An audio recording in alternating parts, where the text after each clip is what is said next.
Hey, travelers. Just stopping by to let you know that this episode that you are about to listen to is one of our older ones, and we were going through some growing pains at this time. But if you would like to start from where we consider our newest era of quality, I would go ahead and jump to episode 54, The American Bigfoot. Either way, enjoy, travelers.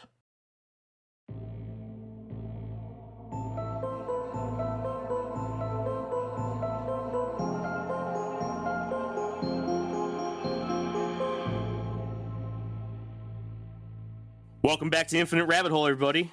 I am Jeremy. I'm your host today. And today on Infinite Rabbit Hole, we have a new feature on this show and a very special guest as we get a chance to talk with our very first author. He is a punk rock musician and a man who loves folklore, monsters, and UFO stories. He has appeared on other talk shows such as Midnight FM and the world famous Coast to Coast AM, and will be soon appearing on an unannounced episode of a show on the Travel Channel.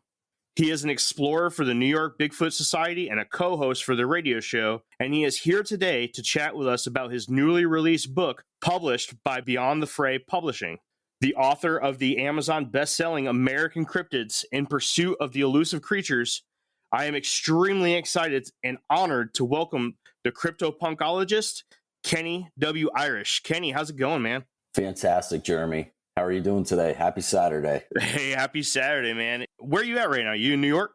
I am, yeah. I'm about 20 minutes or so south of Saratoga Springs and probably 30, 40 minutes west of Albany. Man, I don't know how it was up there, but I'm in Hampton Roads, Virginia, and it was a gorgeous day out. I had to go out and mow the lawn. I actually wanted to get out there today and mow the lawn. Wow. You're already getting your sneakers all grass stained, huh? Oh yeah. The new ones from last year are this year's lawn mowing shoes for sure. Nice. So New York, that brings me into my first question. Before we get into the meat of this whole interview, Whitehall, how far are you from Whitehall? I am about, I'd say maybe an hour and a half. Yeah, probably about an hour and a half from Whitehall, where my home is. The research area that I research is pretty much like about 5 minutes from Whitehall. So, but my home where I live is probably about an hour and a half time frame, right around in there, depending on traffic. Being that close to Whitehall, you have got to have some solid research done on the beast, right? Yeah. Oh yeah. Yeah. Absolutely. I mean, everybody knows, Whitehall, New York's the epicenter, for Bigfoot sightings and activity on the East Coast. So, it's really cool. And anybody who's never been to Whitehall, I mean, it's a small little town, but it's got a lot of history. It's got a lot of lore behind it, and they have this beautiful statue right out on the main road and. Of a Bigfoot. It's probably like 10 feet high, and it's awesome. So if anybody has an opportunity, to go through there or even just look it up online, it's a beautiful statue. There's an iron company, I believe, that's out of Whitehall, and they ended up making it and then putting it by the side of the road, and they ended up adding a baby Bigfoot to it as well. So it's really neat to look at. It's worth looking up. It really is. Definitely going to be planning a trip up there. I want to get up there one day for their Sasquatch Fest. I heard it's awesome. Yep, that's I believe it's the 28th of this year in September. That's my goal, is to go up there to Sasquatch Fest this year. If awesome. They're still going to have it, hopefully, fingers crossed. Yeah, as of right now, it's on. The organizer's been talking to me about it because last year I was supposed to speak at it, and obviously got canceled due to COVID. So this year I'm supposed to speak at it with Paul Bartholomew, and so we'll see what happens. As long as COVID remains under control and people keep doing the right things that the town's asking them to do, it shouldn't be an issue. It should go through and happen because it's an outside event anyways. So again, we'll see what happens. Fingers crossed. Yes, sir.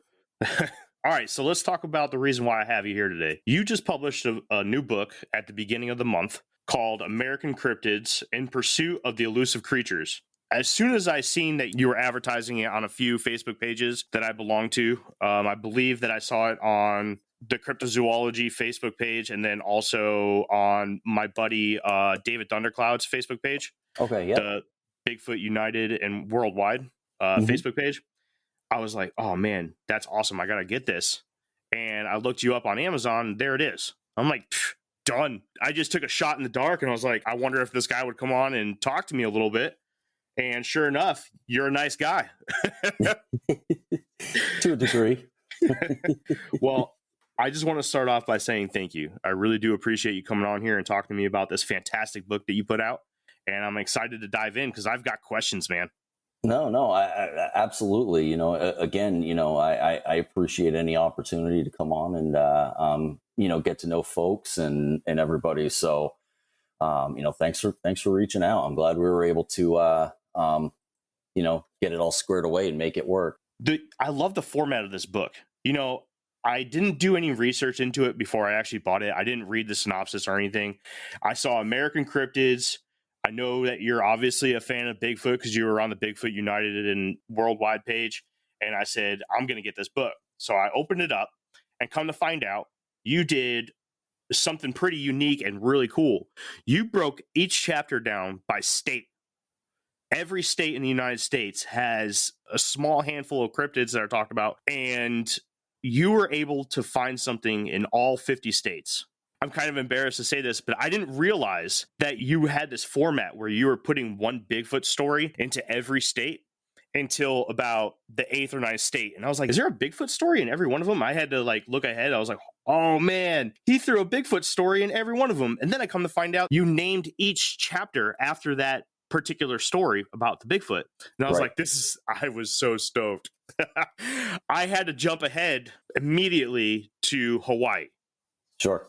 And the reason why is because Hawaii is the one state in the United States where there's no Bigfoot sightings. Mm-hmm. So I had to see what you found. And I'm not going to put it out. I'm going to keep people guessing, but you did it, man. You found something to put in there for Hawaii, and I just want to say kudos, man. What an awesome thing to do, man. Oh, well, thank you. I appreciate it.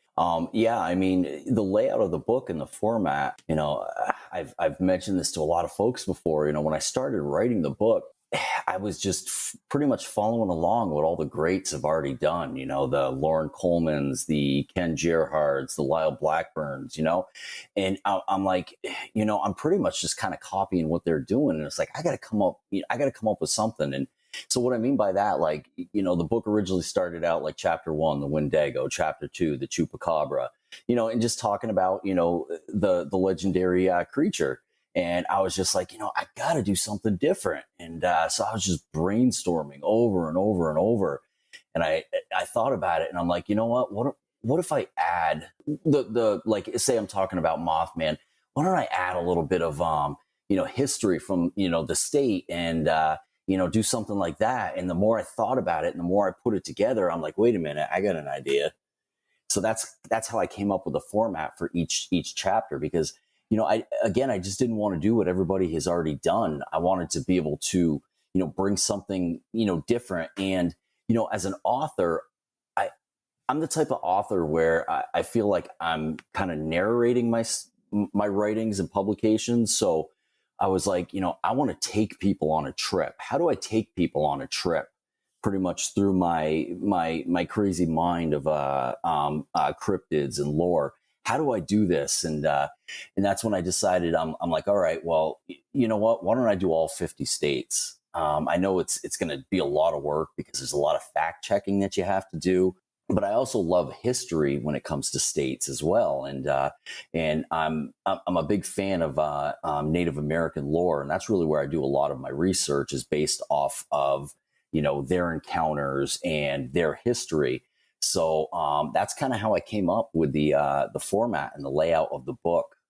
And again, my goal was to take people, you know, across the country on a journey, like a travelogue, if you will, to each state, and you know, just give some information, history, you know, on the Native American tribe from there, and you know, the popular cryptids and then from there, you know, talk about a Bigfoot encounter, which that in itself was a challenge at first because I didn't know how I was going to do it, because I'm like, I can't travel to all 50 states. And I also didn't want to be that guy that just like pulled up like a website and said, okay, Bigfoot sightings in this state, and then just took something from it.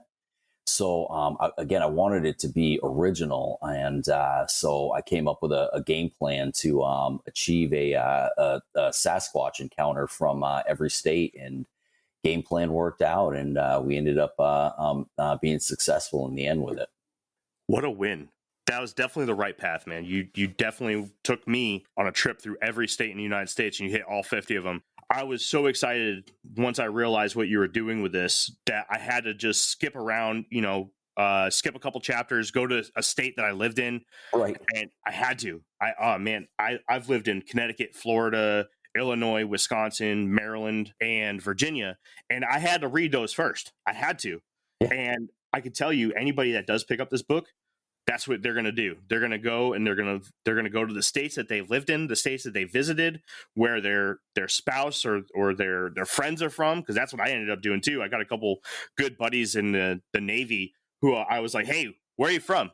And they're like, "Oh, I'm from Texas." I was like, "Oh, dude, check this out. I'm sitting there at work and I have your book because I'm reading it during breaks and stuff." And I'm like, "Yeah, dude, check this stuff. Have you ever heard about this?" And they're like, "Oh, no way. That's awesome." No, I never heard of that. And I was like, "You should do some research, man." So I think I actually sold this book on a couple guys at work for you too. That's fantastic. Awesome. And that's the thing too, is, when I was writing the book and after I got probably maybe 15, 20 chapters in, I kind of thought about it. I'm like, you know what? When somebody picks this book up, they're going to have choices, with different books right in front of them.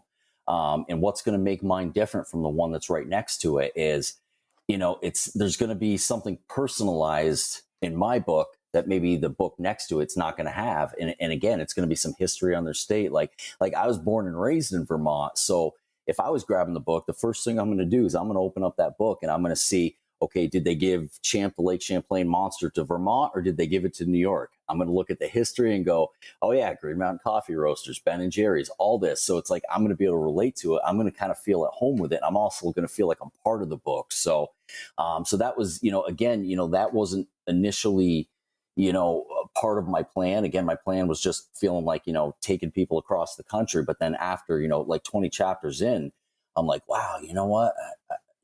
If I was to pick up this book, that's the first thing I'd do is I'd go right to where I'm from and just, hey, what's this clown writing about? And, and dive into it. And so I'm glad that that's happening because, I've had a lot of people tell me that, they got the book and the first thing they did was they went right to the state that they're from. And that kind of set the tone for, the rest of the book. And they kind of felt like they were part of the project too. Because there's things in there that they can relate to, and they don't feel like, with some folks kind of feel like, okay, you've got the author and you've got the book, and I'm over here and I'm buying the book, and I kind of like the fact that, anybody who buys it, they can kind of feel like they're part of it as well, because in reality, it really is for everybody else. Because if I wanted to write a book just for me, I wouldn't have put it out. And to me, that would be kind of pointless, with the direction that I have and where I want to go with it. It worked. That's all I got to say. Awesome. Awesome. All right. So let's dive a little bit into the book itself. So your very first chapter, titled Evidence, you made a statement that really stuck with me. You stated, made out to be fun and in most cases laughable, anyone who comes across one's path certainly does not walk away smiling, but always in a state of shock. Obviously, you're referring to cryptids. The reason why this stuck out so much to me is because I know exactly what you mean. Because of my encounter, I had a Bigfoot encounter when I was younger. I remember being very scared. And it is an event that I still think about all of the time till this day. And after I read that, I was like, all right, this dude knows what's going on. I'm excited. I just wanted to put that out there, that statement alone really got me hooked. Excellent. Yeah, the thing is like, for the longest time, Bigfoot was, kind of in a sense, kind of underground, and Bigfoot recently, I'd say probably in the last, 12 years or so, has like become mainstream. So it's like, folks are using it for marketing. I mean, Jack Link's, like Sasquatch pizza. So for a lot of people, it's a fun subject. And which is good. I think that's really good. That people also have fun with it, because I have fun with the subject as well. But again, there's individuals that have had an encounter that has really changed the way that they look at what they believe their whole life. And so that's kind of why I've got that part, that section in there right at the beginning. And again, it's to kind of, I guess, prepare people, to read all the rest of the chapters, because, again, what is considered evidence to one person may not be considered evidence to another. And a lot of the time, the evidence nobody can really explain to a degree. Like they think, well, maybe it's this, well, maybe it's that. Again, so for me, it was just kind of like speaking to everybody that picks up the book, whether you're a believer, whether you're a skeptic, whether you think it's total complete garbage, the subject or what have you. That my hope was that that beginning statement would entice, no matter where you were with your thinking and belief system, that it would entice you to actually want to pick up the book, read it, dive into it, and go from there. Again, another very smart decision.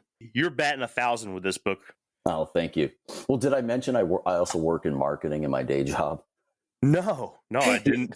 Here's the thing: is like, when I graduated high school, like I went to college, for business and marketing, and I never ended up getting the degree, because I was one of those guys where I'm like, I don't want to pay for classes that have nothing to do with business, that has nothing to do with leadership and marketing.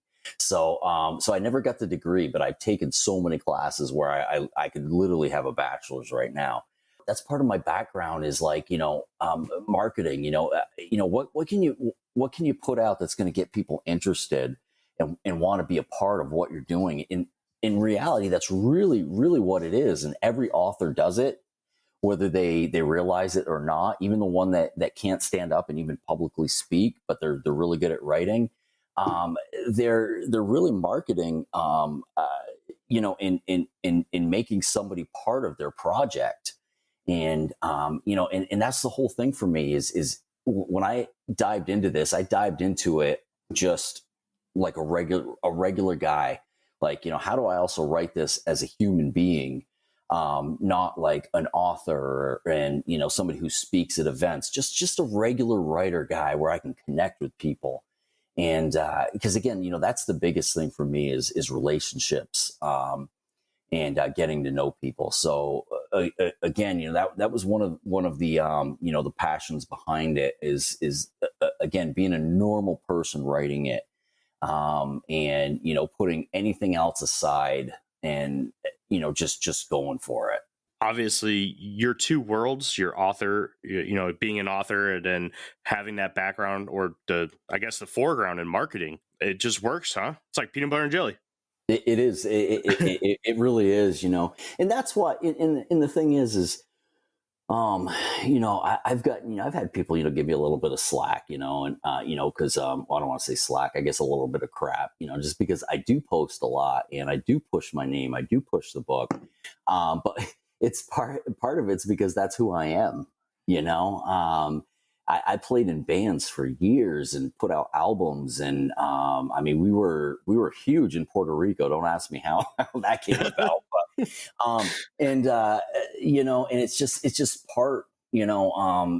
Sales and marketing is just something that I really enjoy doing. And when you can take something that you're passionate about and you can market it in a way where, again, you're not putting yourself any better than the reader, I think that's a recipe for success right there. And that's how I've always seen it, regardless. It's like, people will want me to sign their books, autograph their books or pictures or whatever. And, I still look at them. I'm like, I'm no better than you, right? It's just like, we're still, I appreciate you wanting me to do that. But at the same time, I also want you to know that you and me are on the same level. We're on the same playing field, no matter what. Whether you see me on TV, you see me speaking, you see me this and that, you and me, we're human beings. We're on the same level, and we're gonna do this together. We're gonna walk this journey together. And if you write a book, guess what? I'm gonna buy it. So it's again, it's life's a journey, and I'll tell you, it's lonely if you don't have relationships with folks. You obviously have pride in what you do, Kenny. I'm not gonna lie to you. If I saw you talking about a bunch of these different things that you're going to be at later on this year, which we'll get to here eventually, if I come by your table and you're selling this book, I'm going to whip out my copy and get a signature from you. I hope you know that. Oh yeah, no, absolutely. And the thing is if the roles were reversed, I'd be doing the same exact thing. So, but I think what makes this book, or what made this book so good, was because you had so much pride. It's self-pride is fine, right? You said that you were very popular. You push your stuff. If I feel better going and getting a book from someone who has pride in their work. You know what I'm saying? It feels better that you like your book. That means that I could have a possibility to like this book. So pushing yourself on social media, I mean, who wouldn't? If you're proud of something that you did, why wouldn't you? Exactly. I'm not bumming you for none of that. All right, let's get into some of these questions, because I've definitely got questions about the book.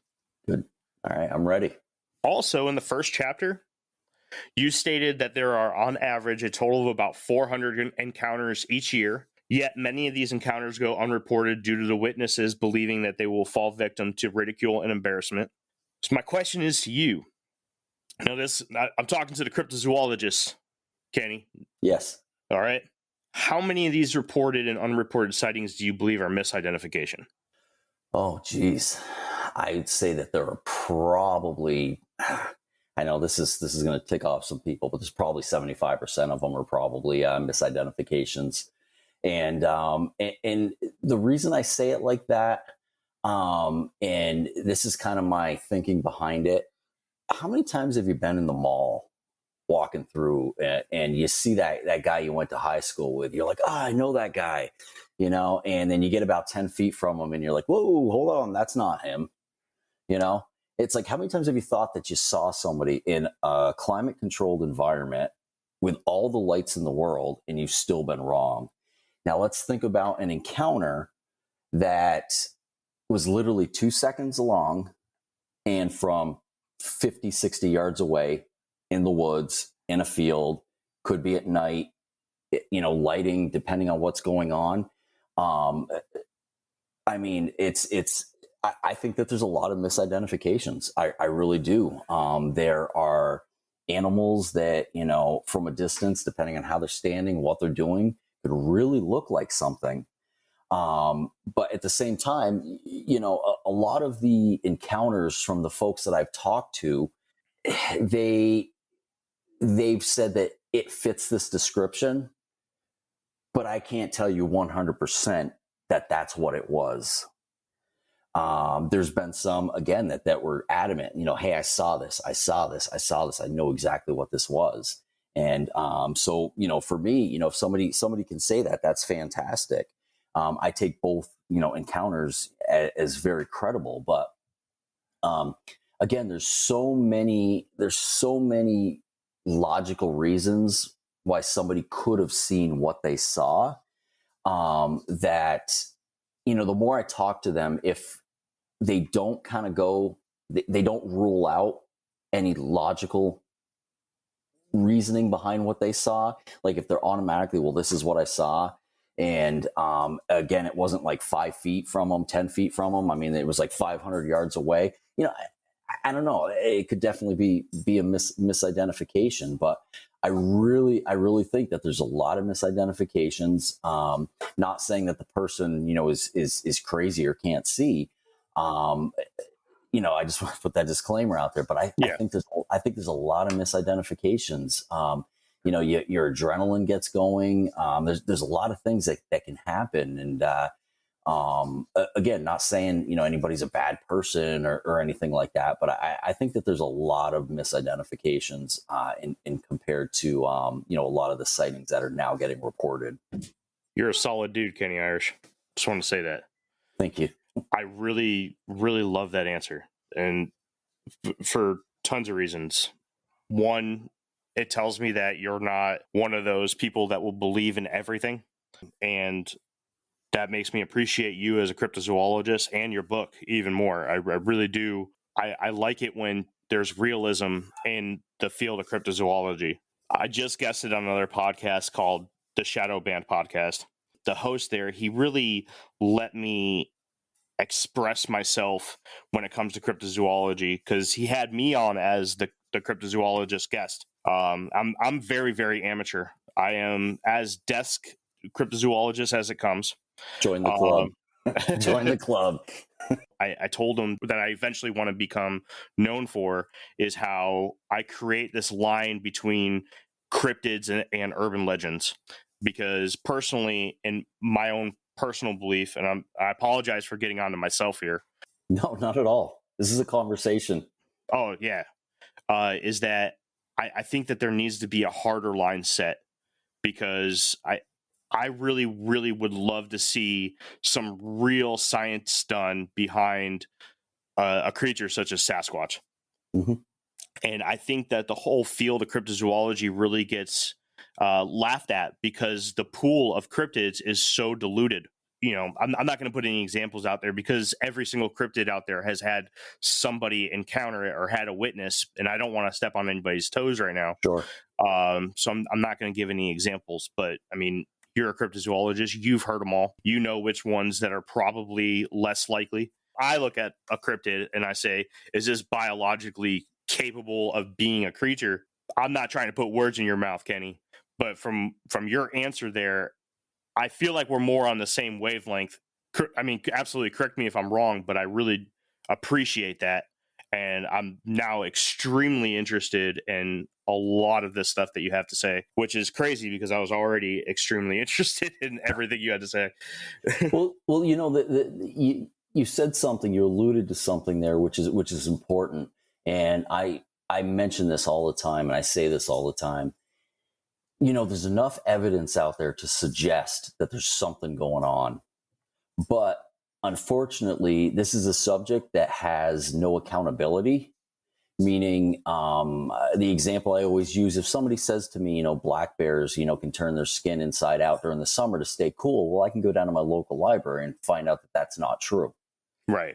This subject, anybody can say anything, and there's no way to really combat it, and come up with what's truth and what's not, what somebody wants to believe compared to what is actually there. You know, for instance, I'm a person like, I don't want to believe, I just want to know. You know, because for me, like when there's something that I want to believe in, I become over passionate about it. And then I could kind of, in my own mind, and again, this is my own mind, you know, kind of make something maybe a little bit more than what it is.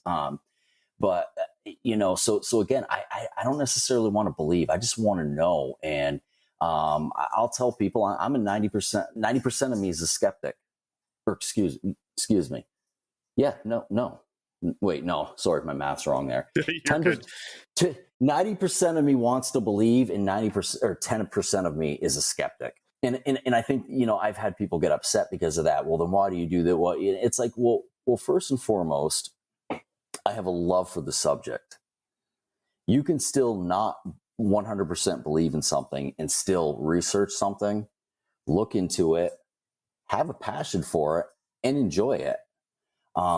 But I'm also 10% skeptic because I want to approach each situation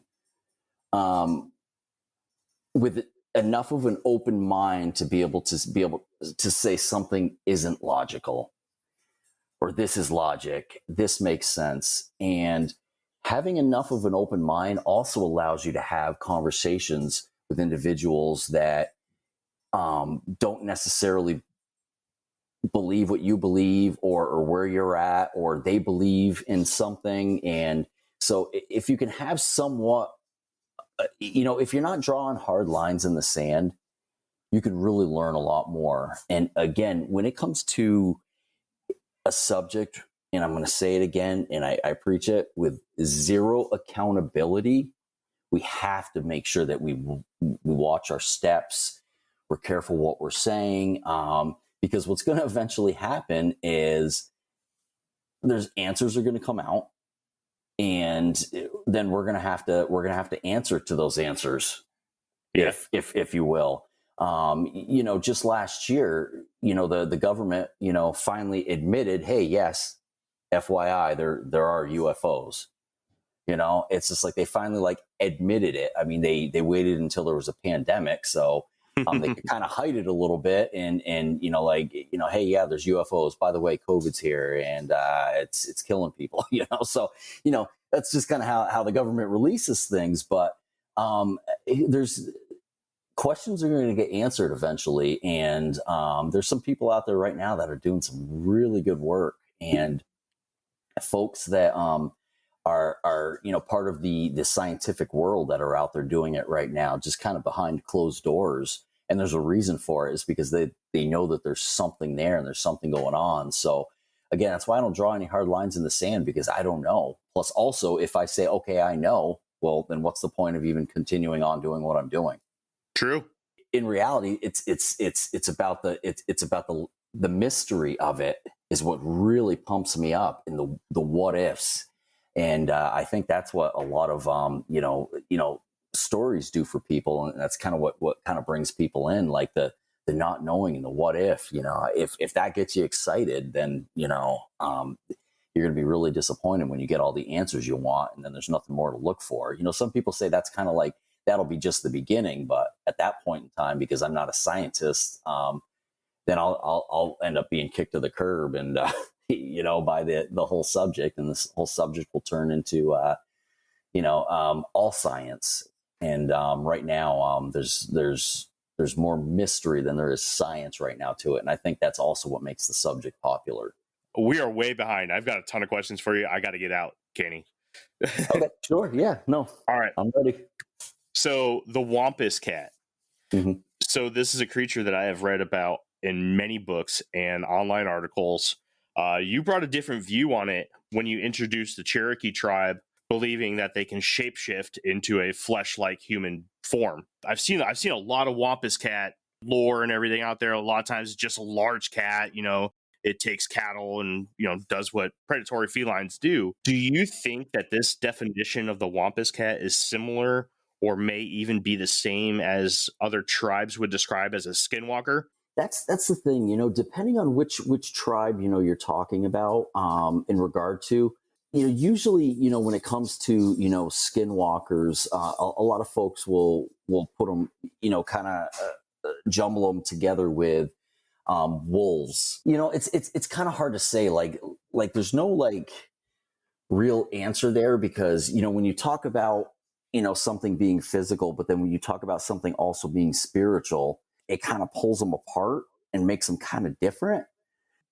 Again, I mean, shapeshifters, skinwalkers, we don't necessarily know everything about them. So it could be multiple types of different creatures that are, that are roaming the earth, and they actually are shapeshifters. So, I mean, that's, again, really, it goes to which tribe, I guess, you're talking with, because they've all kind of, they all kind of speak the same story, in the same legend, but yet some talk of the Wampus cat to be flesh and blood, 100% flesh and blood, while others talk about just being spirit. It's you really have to search to find the segments where tribes are talking about the Wampus cat being of spirit. You really have to look for it, and do some research. Usually it's all flesh and blood, but you will come across ones that will tell you that they are flesh and blood, but they can also turn into spirit at the same time. So you get multiple answers when you research into it, depending on which tribe, which generation of the tribe too that you're looking into.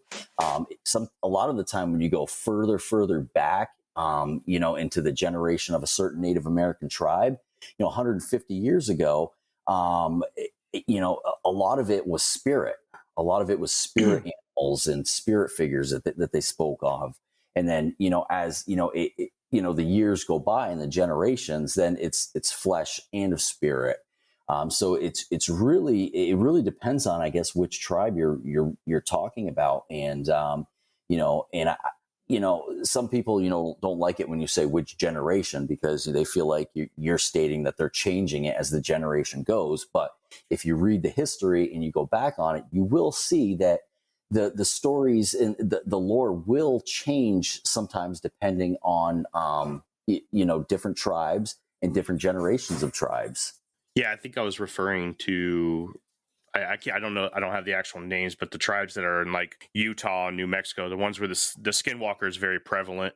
Right. I'm going to ask you another question. I'm going to jump back into skinwalker after that, because Okay. I've got a follow-up question that kind of combines both Dogman and the skinwalker. Okay. There have been plenty of encounters coming to the surface now of Dogman or a lycanthrope-like creature running all over the United States. Do you think that the encounters of werewolves, as you mentioned in your chapter on Arizona, or the wolf-like man from Maine, could be Dogman encounters similar to the animal you highlighted in your chapter about Michigan? Yeah, absolutely. Without a doubt. I mean, I personally, for years, have always put Dogman in a werewolf category. Anyways, if you look at because you've noticed that there's been a lot of Dogman sightings in the last 6 or 7 years. They have blown up. Absolutely. And I think some of the reasoning behind it blowing up, and again, I could be completely wrong, but there was a time where you didn't come out and say that you saw a Bigfoot. True. You just didn't do it.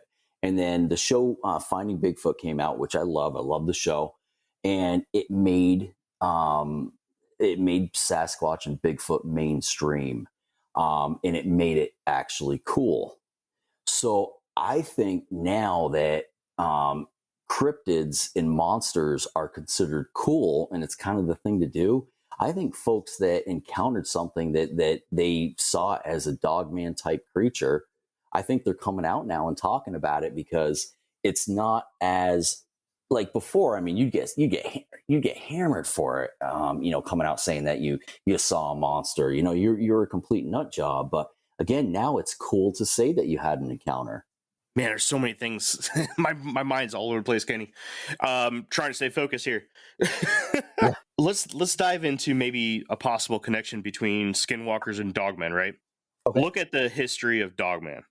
And I'm just going to put this out mostly for my listeners here so that they can kind of connect the dots themselves. The loup-garou, right? The werewolf from France came over, and you can see that there's a clear path potentially from Michigan kind of spreading out throughout the whole United States and Canada and everything. And honestly, all the way throughout the entire world where you're seeing Dogman sightings.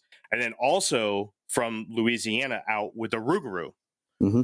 Now, the reason why that is for anybody listening right now is because there was two major colonies, if you will, that were originally founded, I guess you can say, by France. You had Louisiana and you also had Canada. The reason why Michigan is so prevalent with Dogman, and this is, my theory here, is that the loup-garou stories came from France. And of course, there's that natural waterway through the Great Lakes, and Michigan is right dead center in all of those. And then you also have the Gulf of Mexico coming up through Louisiana, and the whole story of Dogman kind of spread from those two positions outwards. And you can kind of see where the growth was. I got two questions here for you. One, I mean, you kind of answered this already, but now that I've said this, now, do you think that there is legitimately a new thing? Do you think that they've grown? Because obviously Dogman started in Michigan, right? You have the Michigan Dogman. That's what Michigan is known for when it comes to cryptids, is the Dogman. Yes. Same thing with Louisiana, the rougarou. Yep. Do you believe that they actually started there? Or do you think that Dogman has just kind of been here all along? I think Dogman has been here all along. I really do. I think, when folks have potentially, seen something in the distance and assumed it to be a Sasquatch, I think it very well could have also been a Dogman. But I think they've been here all along. And again, you go back, you study the Native Americans and their lore. they talk about dog-like human beings walking the earth. So yeah, I think they've been here all along. I just think that there's areas where people maybe were a little more forthcoming.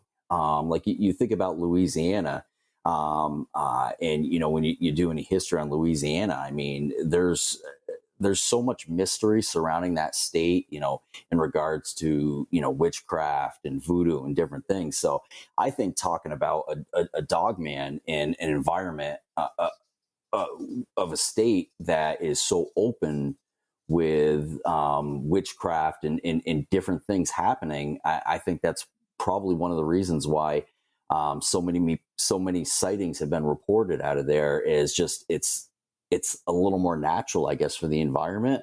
There's a lot of people that are walking the streets that in Louisiana that consider themselves vampires and drink people's blood. So I think that, again, they've been around. They've always been around. They've been around before we even put the name Dogman on them. And I think that that's just, again, we're just, as things get a little more open and people are more willing to come forward and talk about different encounters and different, visuals of something that they saw that they couldn't necessarily explain. I just think people are a lot more comfortable with it now. But I will definitely say that I believe they've been around since before people started looking into it. I just think that, like with Sasquatch, living, in harmony with, a lot of the Native American tribes, I think it was probably something similar with a dog-like creature. And just after a while, they had to start becoming, stealth and, weren't appreciated and respected. I'm going to tie this back into skinwalkers. Like I said, when I think of skinwalkers, because I'm also on sort of the same line as you, Kenny, I think that Dogman has kind of been around. I find that the biology of Dogman is a little hard to get over. Mm-hmm. I'm not going to dive into my theories on that right now, but I have a theory about skinwalkers.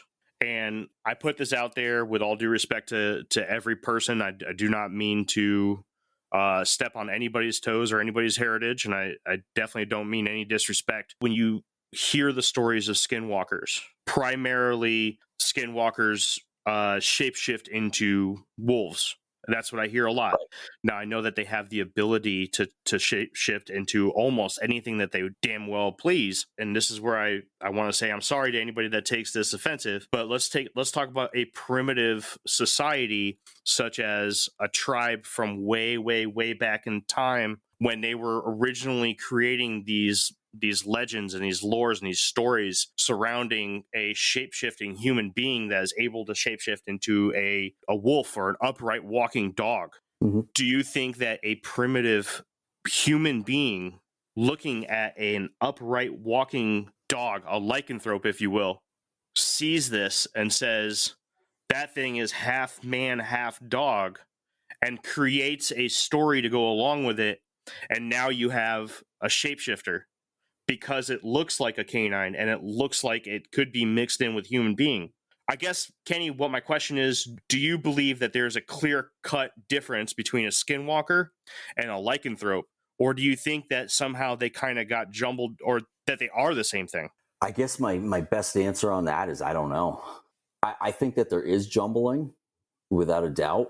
I think that somebody who might have an encounter might go on Google to try to look up and see what it is, and maybe get Dogman, the first thing that pops up. So they're like, okay, that's got to be it.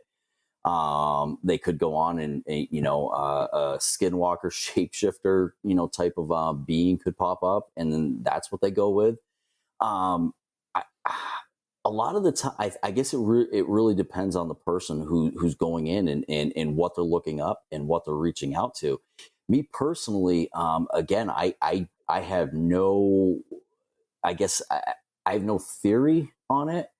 And so I guess that's why I'm saying I don't know, but I would have to believe that, they would be jumbled together and they would be put under possible same category, especially for somebody who maybe has never heard of,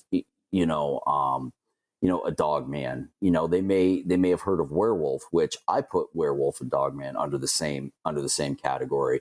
Yeah. Skinwalkers, I don't. Because werewolves and dog men are considered to be flesh and blood. Well, where skinwalker is more considered to be of a spirit. So I actually do separate the two because of that. But I would say, somebody who hasn't looked into skinwalkers, shapeshifters, werewolves, dogman, could potentially just mix them all together and just put them all in the same boat. But again, I don't, for the simple fact that from everything I've read and what I've researched, dogman and werewolves are flesh and blood, and skinwalkers are spirits that in some even say they're spirits of witches or evil tribes people that just wanted to do evil, and now they're cursed with turning into an animal that was supposed to actually be turn into something that they're supposed to be dominant over, but now they're part of that as well, and it's a curse for being disobedient. Yeah. So in my opinion, again, do they get all put together? Absolutely. But me personally, I separate them. I put flesh and blood with flesh and blood and spirit with spirit. Good answer, Kenny. I like it. In your chapter about South Carolina, you described the boohags. And tell about how the experience with them is what other people around the world will refer to as an episode of sleep paralysis. I'm very curious as to where they came up with the name hag, because there are areas of Canada that describe this experience as being visited by the old hag. Almost every civilization around the world has lore and stories to go with the phenomena of sleep paralysis. So I was just kind of curious, do you know anything behind the lore of the boo hag? To be honest with you, I had never heard of the boo hags until I started doing this project. And then the second I heard about him and I read about him, I was intrigued and just pulled in by it. Because to be honest with you, they're kind of, paranormal ghost-like, but yet extremely terrifying. I haven't been able to get, all the answers to the boo hags. I don't know how they came up with the name. I don't know if I know it came from a Native American tribe, and of course, right at the moment, the name of the tribe I can't think of it. But they came. It originated out of a Native American tribe, and they're like witches, and they will go into your house at night while you're sleeping. And one of the descriptions of what they'll do, and I don't know exactly what they mean by this, but they say that they will ride the male body to exhaustion, and then at that point in time, breathe their soul out of them, or try to breathe their soul out of them. And the reason why some people say that it's actually sleep paralysis is because when folks have said that they've woken up to what they believed was a boo hag on them, it was like completely heavy weight on their chest, and they couldn't breathe, and they couldn't move. So that's why a lot of folks say, "Oh no, that's just sleep paralysis." But the reason the legend is alive and still talked about is because certain people have actually said that they've opened their eyes and they've actually seen a witch creature type of entity on them. Yeah. And so that's why, you can't just say, well, oh yeah, this is just sleep paralysis. But it originated, again, from a Native American tribe. And to be honest, I gave it to North Carolina. But if you research it, you'll find different encounters like this all through the country. But it was one of the tribes from that area that actually, coined, the name boo hag. I don't know how they came up with it and what their meaning and reasons behind it were.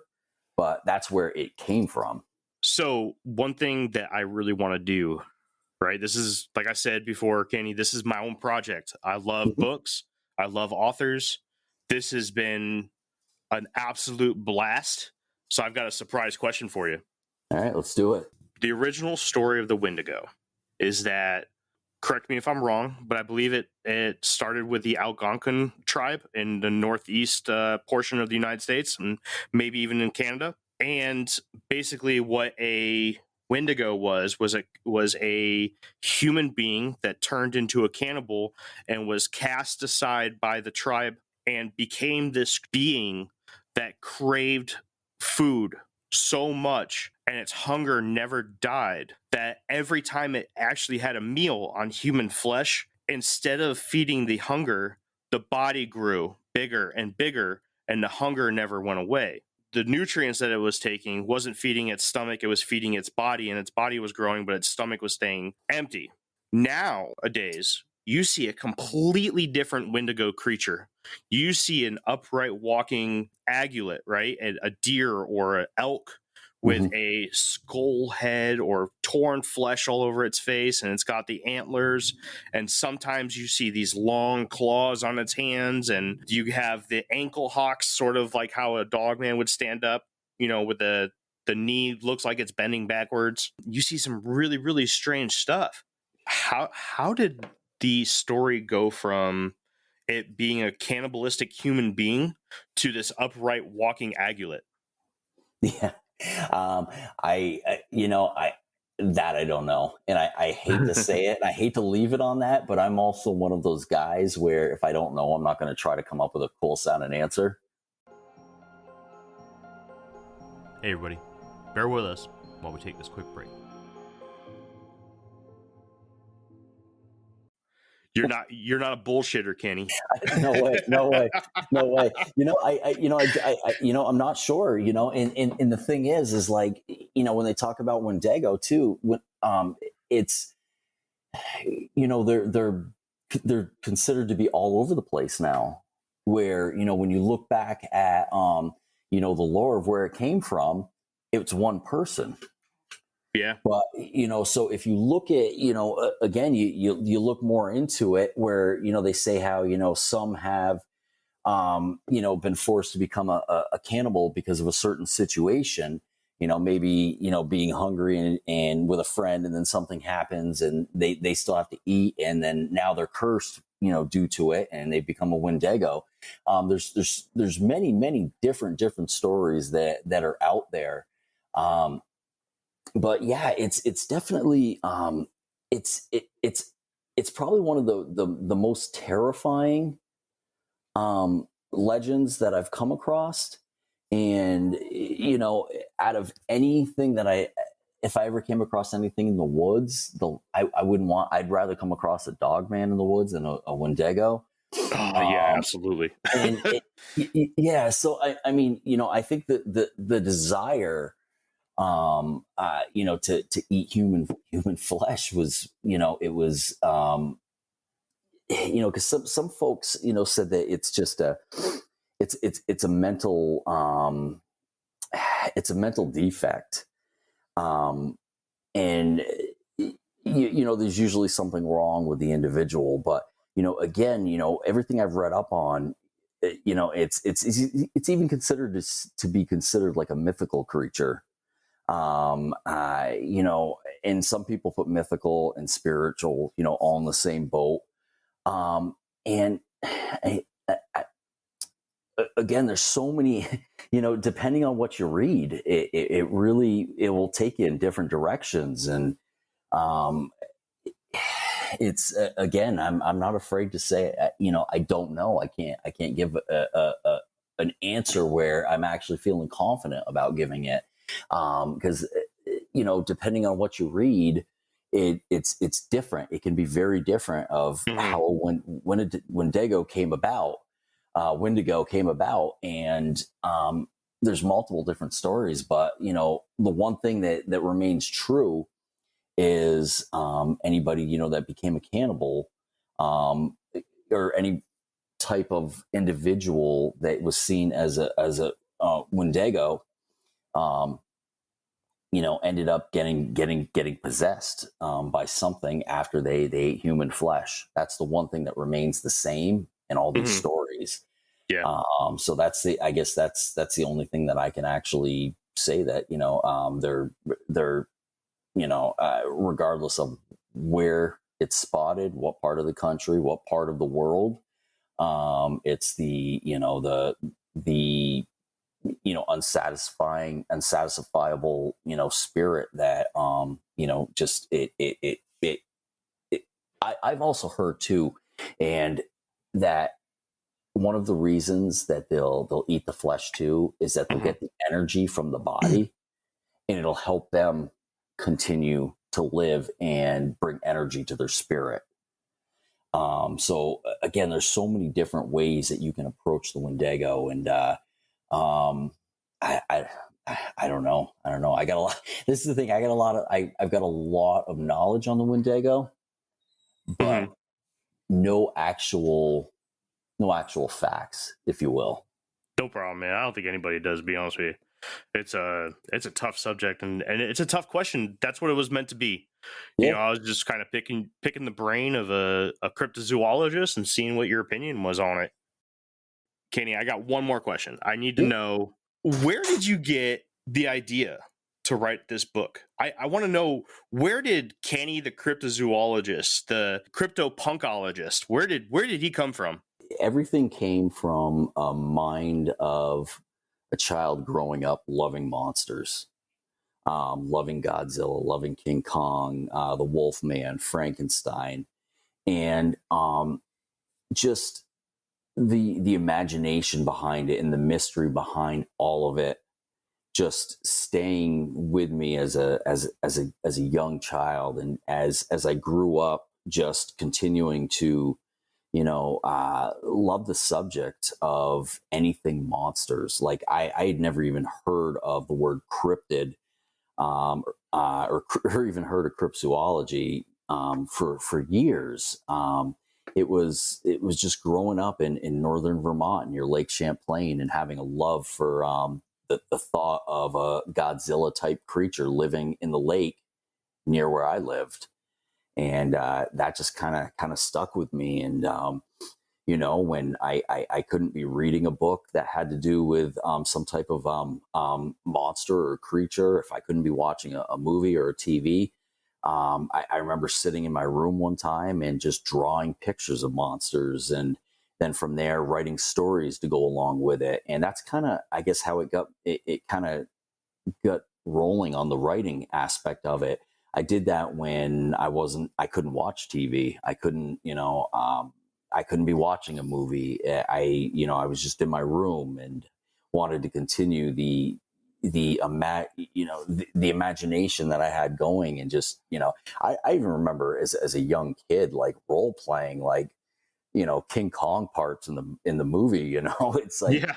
I'm like 6 years old, and, I've got those little green, little toy soldier things, and all pointed at me, and I'm stepping on them. I'm knocking things over. And so I was, I was that kid, and all that just stayed with me. And then as I got older, moving into, music and enjoying music, like I would always like I can put like, punk and hardcore, like I think of monsters when I think of that too, like Yeah. I don't think of them as, some kind of like goofy thing. If I think of, like this wicked breakdown in this song, it's like I can like picture like a creature or a monster to it.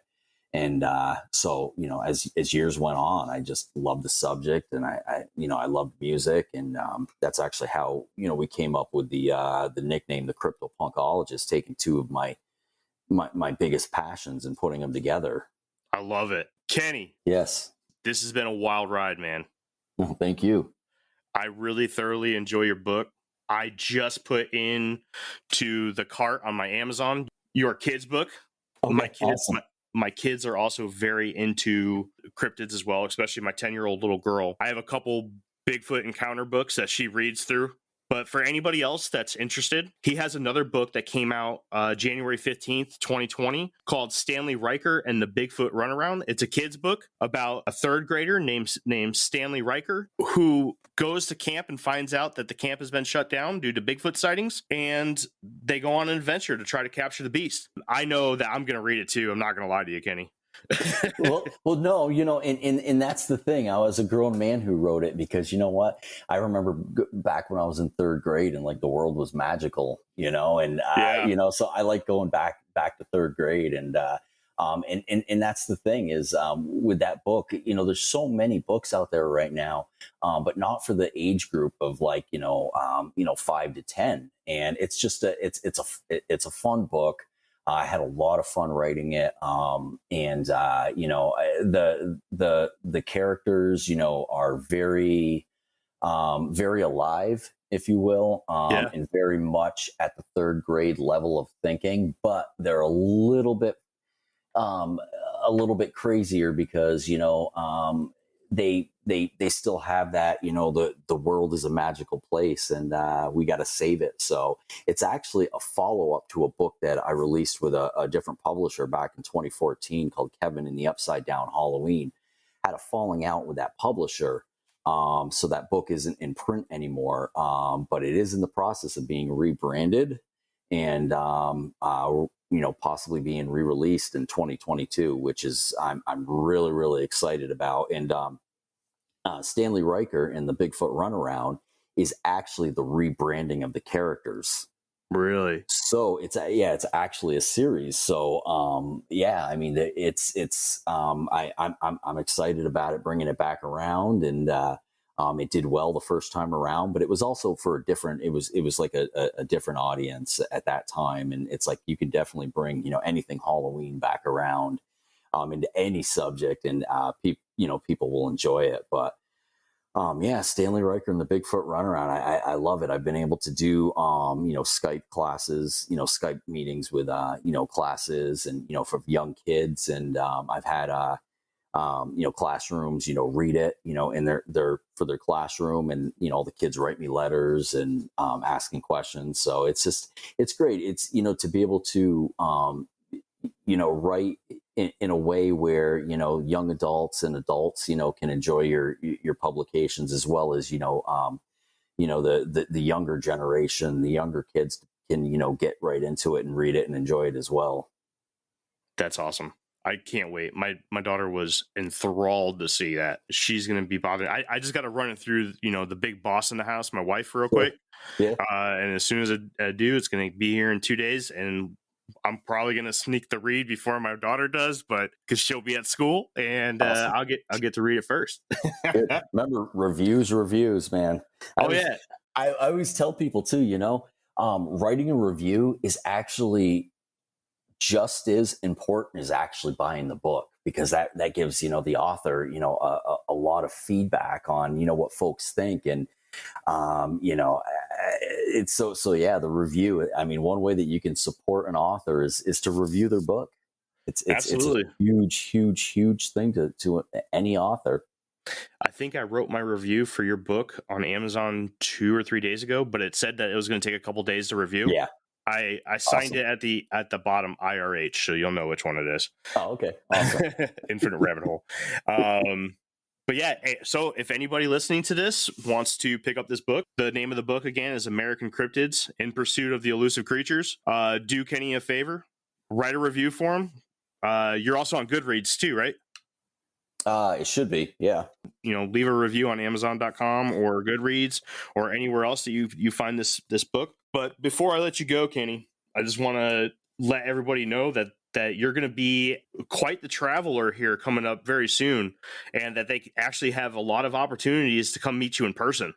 You're going to be at the Smoky Mountain Bigfoot Festival on May 22nd, where you will be speaking alongside, get this, guys, everybody listening, huge names in Bigfooting, such as Cliff Barrickman from Finding Bigfoot and Ron Moorhead of the Sierra Sounds. You have got to be stoked.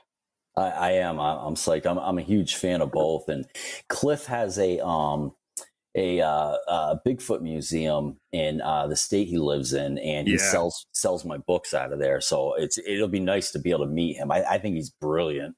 Oh, he is. So and then Ron Moorhead, one of my friends actually just was the he filmed I can't remember the name of it, but what the position is, but he filmed Ron Moorhead's recent documentary. So yeah, I mean, those Cliff and Ron are just phenomenal people.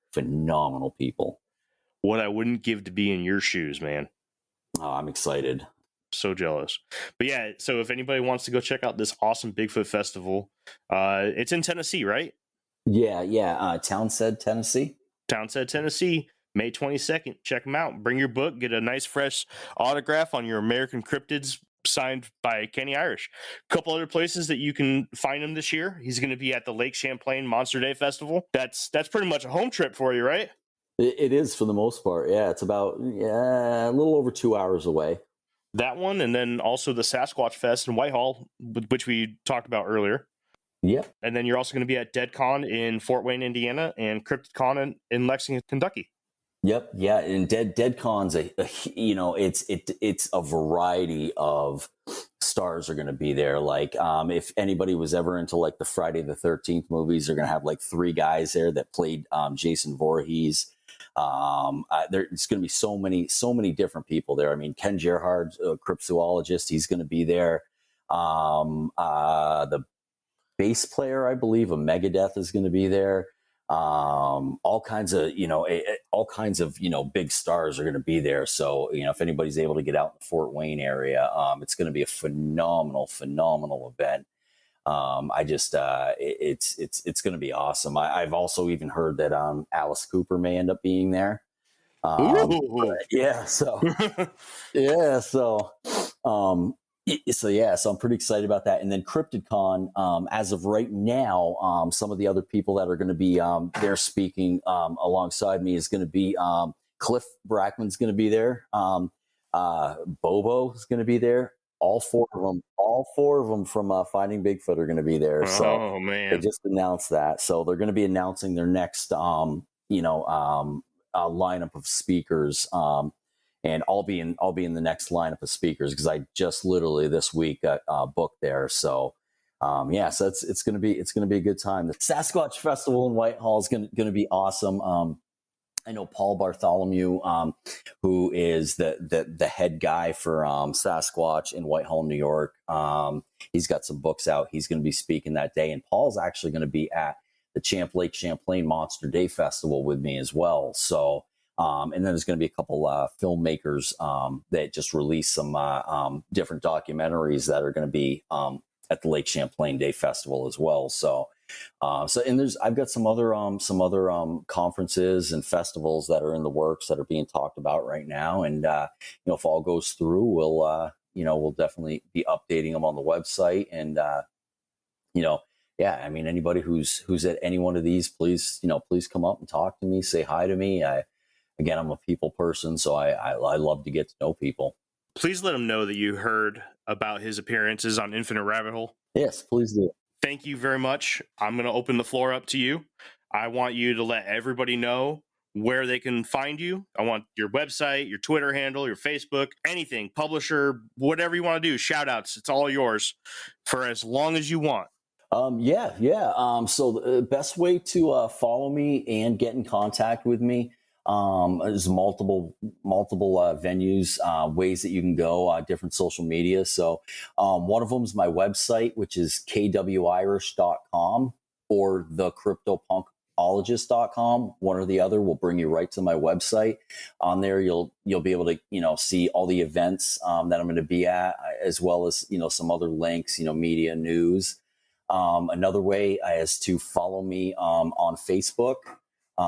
You can search me by Kenney W Irish, the Cryptopunkologist, and you can just send me a friend request, and you can follow me on there. All the events that we just talked about, I'm continuing to promote them throughout the year, as well as any radio shows I'm on. Once they're recorded or after they're done, I share those out as well, so you can you can see those. So if you missed one, you can still catch it. You can find me on Twitter, Kenney W Irish author. You can find me on Instagram, which is Kenney W Irish author again. Again, any place I'm going to be at, feel free to show up there and say hi. As well as you can actually also contact me through my publisher, Beyond the Fray Publishing. They've got some phenomenal authors on there too. So just be very careful going onto that website, because when you see the authors that are also signed to them, you're gonna go broke buying all the books. I'm telling you. Awesome authors on there right now. Some people that we just signed on to, just blows my mind. And it's an honor to be able to be signed with this publisher, and to be alongside and on the same team as a lot of those authors that are on there. Because it's just some of them are ones that I've looked up to for years, and it's just it's like kind of like a bucket list thing to be able to be represented by the same publishing company. Absolutely. Hopefully one day I'll be there with you, man. You're going places, Kenney. Thank you. Well, that's all I got for you guys. I hope everyone enjoyed this. Kenney, you have been a amazing guest to have on this podcast. And once again, thank you for coming on and being my first author.